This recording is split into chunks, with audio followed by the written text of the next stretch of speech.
Alright, first thing we do is Amy's holding it, one finger on either side, applying just enough pressure to keep it in. And then I'm undoing one side at a time. So we're done with that side. I lift her head up enough to just pull that out from behind her head. I take my hand underneath her head, lift it enough to pull it out the rest of the way. Now everything's on one side. And I undo this side. Okay, now we're relying, you can just stay on her.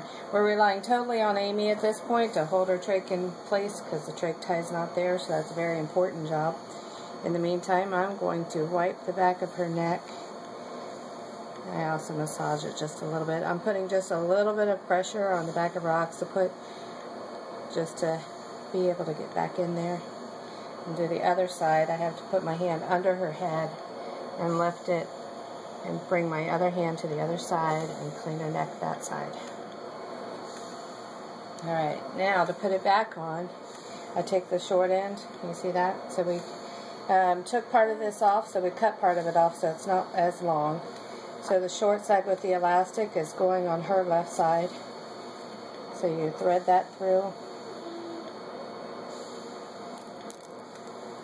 And you pinch it to make sure it's really on there. Put that off to the side.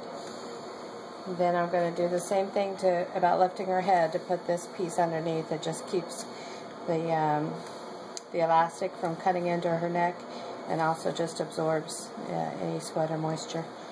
So my hands go up under her head to lift it. So the hand underneath is actually has my fingers. Can you see them under here, Maddie? See how my fingers are underneath her occiput, just holding it up a little bit.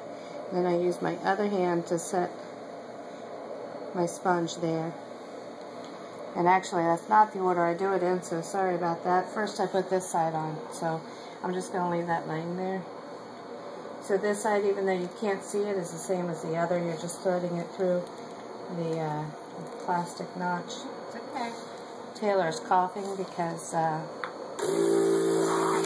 we're moving her around, basically, and she just got out of the bathtub. So to hold it in place, I'm just holding either side of the trach tie to hold it in place while Amy suctions. Didn't make it there, huh? She didn't get anything, so more than likely it's from jiggling around her trach tube. And so Amy comes back over here and holds things in place. I'm going to start over on the whole sponge thing, so now is when I put the sponge in, not earlier like I did it. And I'm reaching under her head and grabbing the other side and putting it in between the sponge. Can you see that? And then this piece, I'm pulling it taut and attaching it to the other trach tie. You got to really push on it, make sure you got it. And we're all done. Voila! And just